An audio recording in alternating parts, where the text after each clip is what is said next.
Yasmin kembali ke kamar Luna dengan suasana hati yang buruk dan melihat Luna sedang duduk di sofa dengan linglung.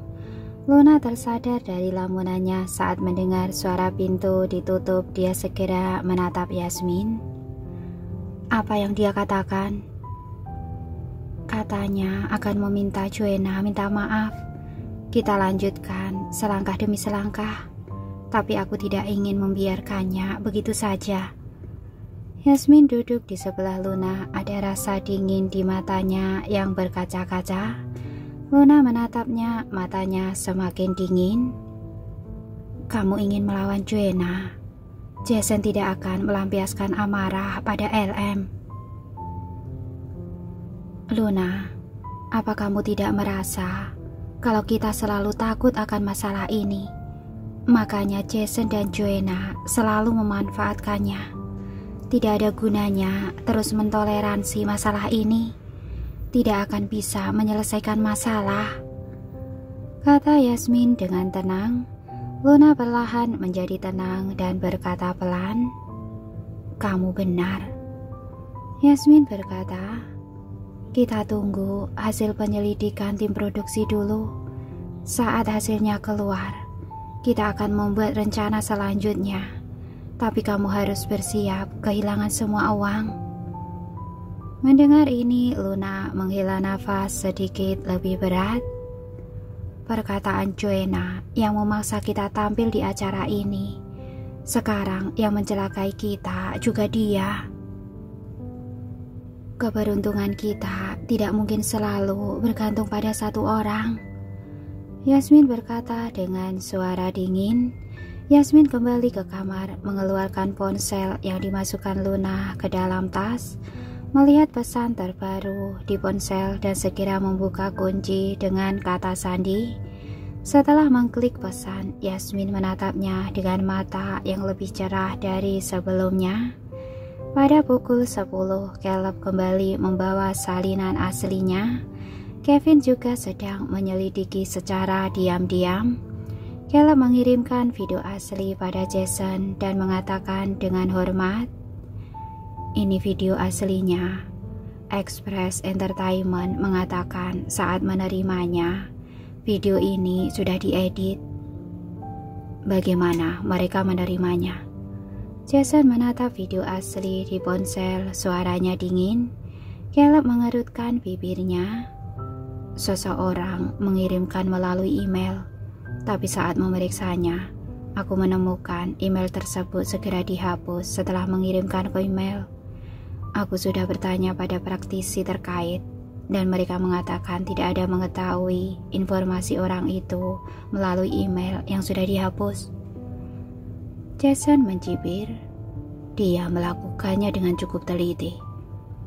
Setelah selesai bicara, dia menelpon Kevin. Panggilan segera dijawab. Bagaimana penyelidikanmu? Suara Jason terdengar dingin. Kevin segera berkata, sekarang orang yang paling dicurigai adalah Lisa dan Fendi. Fendi mengatakan 3 hari lalu dia tidak bisa tidur karena memikirkan rancangan dan duduk di taman semalaman. Jam 4 subuh, dia melihat Lisa yang sedang menyelinap kembali ke kamar dari taman. Jason mengerutkan kening. Kenapa Fendi lagi? Fendi juga memberitahuku sebuah rahasia kecil.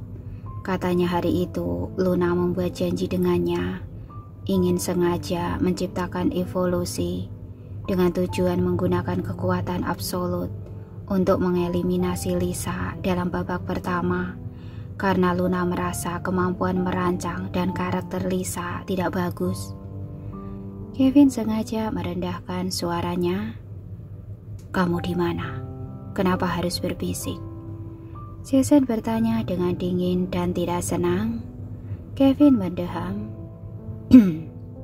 Untuk menciptakan suasana. Lanjutkan, kata Jason dengan tidak sabar. Lisa mengatakan dia juga insomnia, tapi aku memeriksa beberapa kamera tersembunyi. Dan tujuan Lisa hari itu sangat jelas, bukan insomnia. Begitu keluar dari hotel, Dia langsung menuju sudut-sudut timur laut taman. Setelah Kevin selesai bicara, terdengar suara gemerisik di sana. "Kamu pergi ke sudut timur laut?" Jason segera menyadarinya. Taman ini setiap hari disiram, jadi tanahnya lembab. Kalau ada yang datang ke sini, pasti akan meninggalkan jejak kaki, kata Kevin sambil tersenyum. Di saat kritis dia tetaplah sangat pintar, Jason bergumam. Fendi memang berada di taman semalaman. Dia keluar jam 22 dari hotel tanpa tujuan dan duduk di taman semalaman. Kevin kembali melapor pada Jason.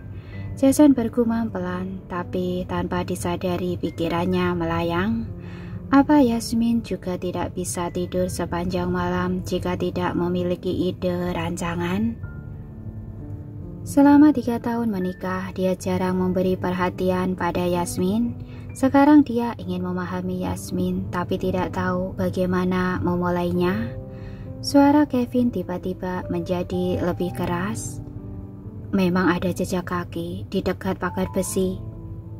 Kalau begitu, kamu tahu apa yang harus kamu lakukan selanjutnya, kan?"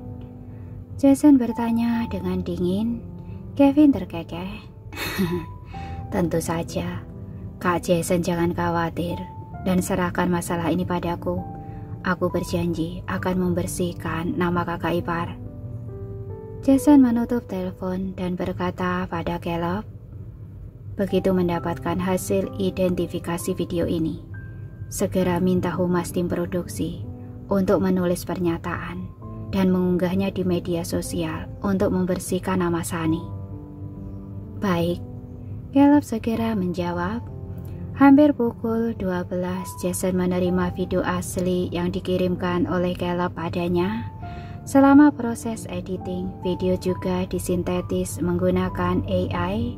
Melalui teknologi profesional, bagian sintetis AI dipotong secara terpisah dan disatukan dengan video asli untuk membentuk video yang baru. Sosial media resmi tim produksi mengunggah video klarifikasi pada pukul 12. Ada juga video perbandingan yang tag akun resmi tim yang membantu mereka melakukan penilaian. Walaupun begitu, netizen tidak mempercayainya.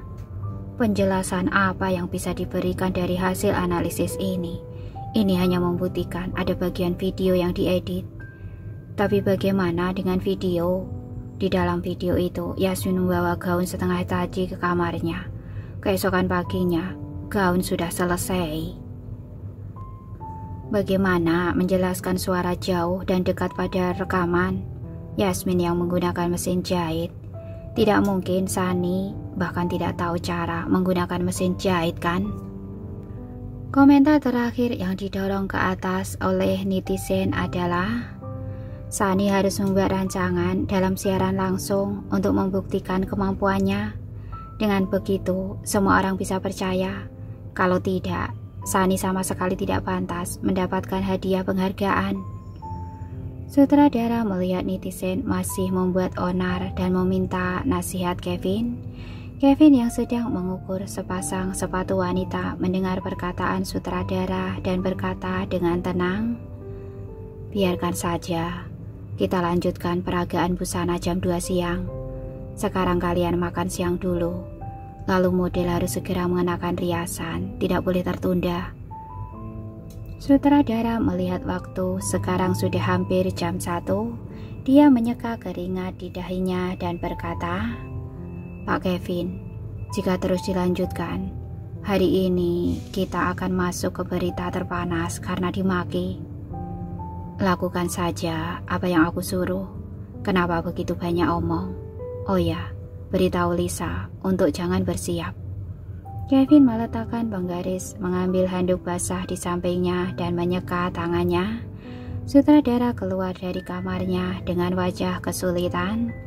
Yasmin dan Luna selesai makan. Kevin membawa Lisa ke kamarnya.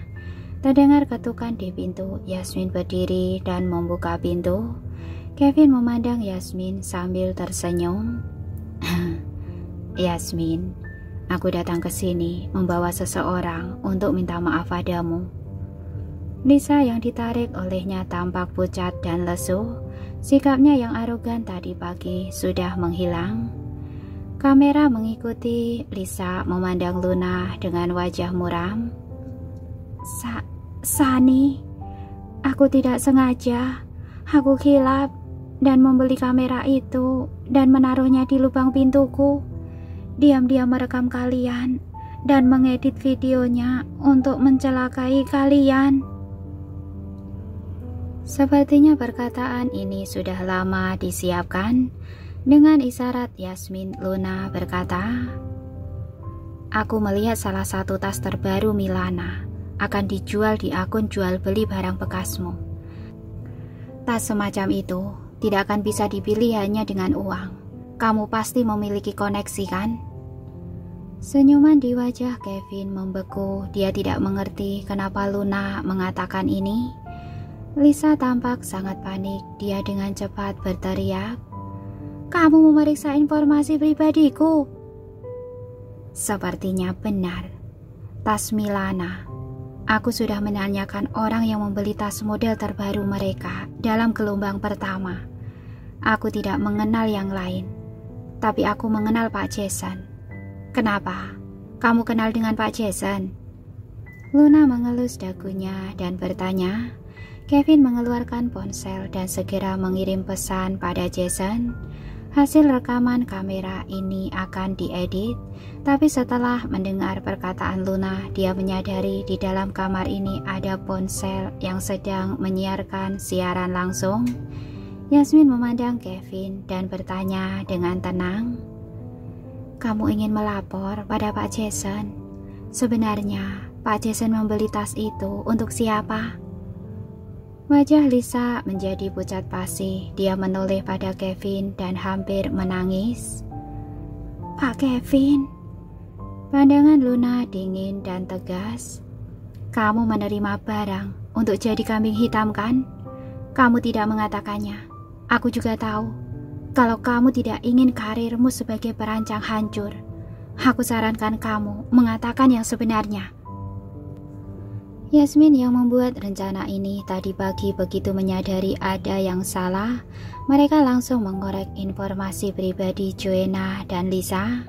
Yasmin tidak pernah percaya Lisa akan bersedia mengambil risiko melakukan sesuatu untuk Joanna tanpa imbalan. Pasti Joanna menggunakan hubungan dengan Jason untuk menjanjikan keuntungan besar baginya. Begitu mengorek informasi, ternyata sangat menarik. Lisa yang memiliki pendapatan tahunan kurang dari 200 juta bisa membeli tas Milana model terbaru dan edisi terbatas yang hanya bisa dibeli melalui koneksi dan dijual dengan harga 2 miliar. Yasmin langsung berpikir pasti Jason membelikannya untuk Joanna. Joanna memberikan tas itu pada Lisa sebagai imbalan karena telah mengambil resiko untuk membeli kamera dan alat perekam untuk mencelakai LM dan Sani. Saat melihat ponsel masih menyiarkan secara langsung, Kevin meletakkan ponsel dan berkata, "Bu Luna, apa kamu perlu melakukan ini?" Seorang anggota staf melihat siaran langsung di ponsel dan ingin menghentikannya. Yasmin melihatnya, dia segera melangkah maju dan mendorong orang tersebut menjauh. "Kamu mau apa? Takut hal-hal kotor di program ini diketahui orang lain?" Luna memandang Kevin dengan sarkasme wajahnya. "Saat Prospera Entertainment tanda tangan kontrak denganku, apa yang kamu katakan? Katanya program ini pasti tidak akan membuatku kecewa. Tapi apa hasilnya?" Kevin tersenyum meminta maaf. "Aku juga secara aktif menyelidiki masalah ini. Tim produksi juga berada di pihak kamu dan mengklarifikasi untukmu. Aku hanya ingin tahu, apa Lisa bekerja sama dengan model kami Joanna dalam masalah ini?" Tiba-tiba Yasmin berkata, dia sudah mengambil keputusan tidak akan membiarkan Joanna mengenakan pakaian yang dia rancang. Jason ingin melindungi Joanna, maka dia tidak akan membiarkannya. Luna berjalan ke sofa di samping dan duduk sambil menyilangkan kaki dan berkata sambil setengah tersenyum, "Nona Lisa, tidak ada yang bisa membantumu mengatasi masalah hari ini. Kamu harus memikirkannya baik-baik. Kalau kamu mengatakannya, LM bisa melupakan dendam masa lalu, atau mungkin memberikan kesempatan bisnis untukmu, membiarkanmu bersinar di dunia desain. Kalau tidak mengatakannya, tidak tahu apa yang akan terjadi ke depannya." Masalah ini melibatkan Jason, sudah tidak mungkin membicarakannya baik-baik, terlebih lagi jika Luna dan Yasmin berani membawa Jason dalam masalah ini. Sepertinya mereka sudah memikirkan jalan keluarnya. Lisa mengira dirinya dan Joanna pasti akan menang. Dia benar-benar tidak menyangka hasilnya akan seperti ini. Saat ini pintu kamar dibuka. Jason dan Joanna datang bersama. Joanna bersembunyi di belakang Jason. Matanya masih sedikit merah. Jason berjalan masuk. Pertama-tama dia menatap Yasmin, lalu berkata pada Joanna yang ada di belakangnya, "Bicara sendiri." Joanna berjalan keluar dari belakang Jason. Dia memandang Yasmin, lalu Luna, dan berteriak, "Kak Luna, aku benar-benar minta maaf. Aku benar-benar tidak tahu apa yang telah dilakukan Lisa. Masalah tas itu, aku melihat dia sangat menyukainya, jadi menjual padanya dengan harga murah. Aku tidak menyangka dia menjualnya kembali dengan harga asli." Lisa menggigit bibirnya, tidak mengatakan apa-apa. Yasmin sudah menebak dia akan mengkambing hitamkan dirinya sendiri. "Kalau begitu, aku juga sangat suka jam tanganmu. Jual padaku dengan harga murah." Luna tiba-tiba berkata sambil tersenyum. Jam tangan yang dia kenakan adalah hadiah ulang tahun dari Jason. Dia pasti tidak akan menjualnya. Joanna menggigit bibirnya, air mata segera jatuh dari matanya dan menggantung di wajahnya dengan menyedihkan. "Kak Luna, aku begitu marah karena menyukaimu. Aku minta maaf atas apa yang aku katakan tadi pagi. Tapi aku jamin, aku tidak terlibat dalam masalah video itu." Yasmin berdiri dan bertanya pada Joanna, "Maksudmu, Lisa membuat video itu sendirian?" Jason memandang Yasmin dengan tenang. Dia tidak pernah tahu Yasmin memiliki kemampuan seperti ini. Hanya dalam beberapa jam bisa membalikkan keadaan melalui setiap detailnya. Apa kompromi Yasmin di pagi hari hanya taktik untuk menunda atau sedang menguji sikapnya? Joanna mengangguk berulang kali. "Aku memang tidak terlibat. Aku tidak tahu bagaimana dia memahaminya." Yasmin memasang ekspresi dingin di wajahnya, membuatnya terlihat berwibawa. "Alat perekamnya masih ada padaku. Aku sudah mengunggah model perekam ini ke akun resmi LM.